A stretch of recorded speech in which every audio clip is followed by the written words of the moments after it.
sampling. It's kind of an introductory exhibition that we had talked about because he has this amazing cast of characters and themes and that are kind of recurring and have been all along his career. So we're delighted to kind of introduce him in this way.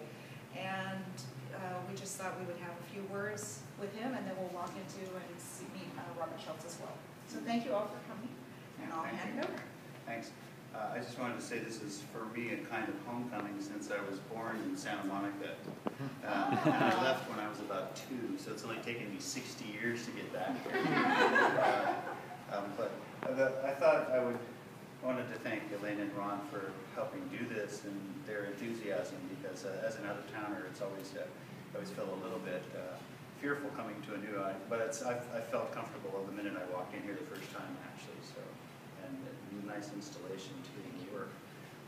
I wanted to start with this painting. It's one of the most recent ones, and it's typical of the place where all the work happens.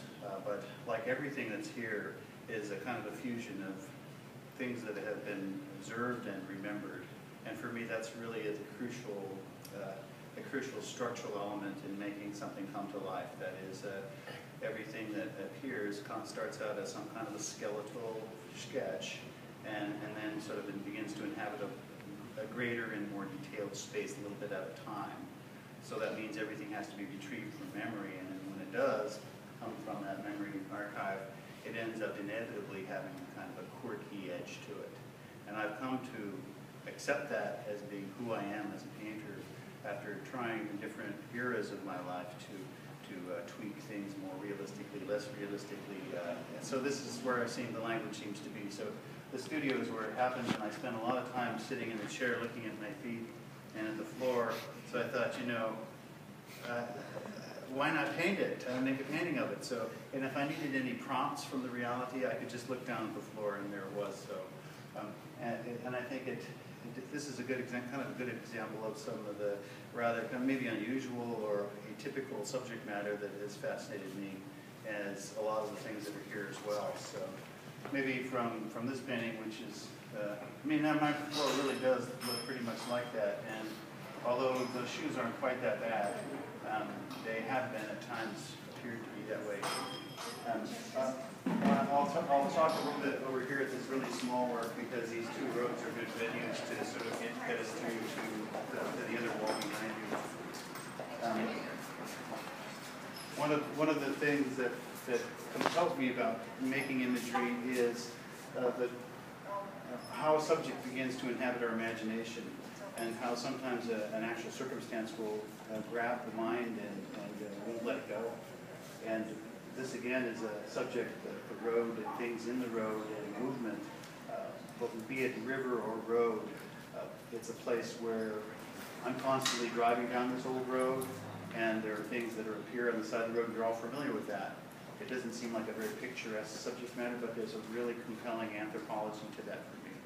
And it allows me to paint and exercise some of the love that I have for oil paint and what it can do on the surface of a canvas or a board to summon human experience, to summon the feelings that we have about the world that we live in, and to somehow speak about that world in a meaningful way. So I find that the things that end up being paintings by the end, like these, everything that's here really, have gone through that kind of vetting process of questioning and feeling, and if they keep coming back again and again and again, as they do through pages of sketches and so on, then it seems like they have a story to tell. What that story is, I don't exactly know in the beginning, and I hope that you don't either when you see it. Otherwise, it would be you'd have big letters written across it. This is about.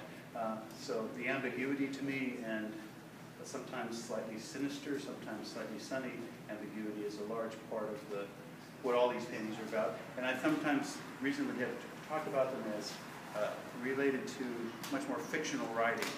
So if you think about a novelist putting a story together that has very convincing descriptions of things, those things aren't in front of the novelist. The novelist is cooking that stuff up.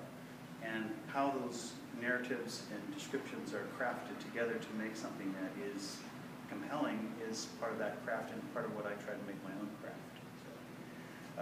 So, I just want to say a few words about the Mind series, because it kind of is the most recent group of works here.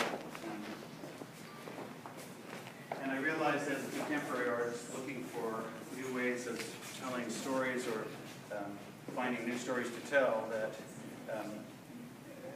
this is a subject that's come back again and again. It seems like an almost obvious metaphor that the artist as the miner of ideas in the brain.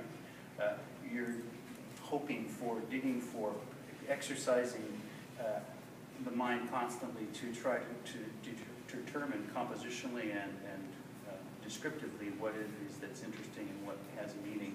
And in the case of mines, it's really hard for me to get out of it because each one is an exercise in the imaginative description of an imaginary mine, but at the same time the mine is a description of the process of painting and the process of searching. So for me, that's just bristling with kind of all kinds of possibilities. Also, I love to paint wood and dirt and grubby guys digging in the ground. Those are some of my favorite characters, as Elena referred to, the kind of the dramatis personae of the kind of dramas that I've been constructing for the last 35, 40 years.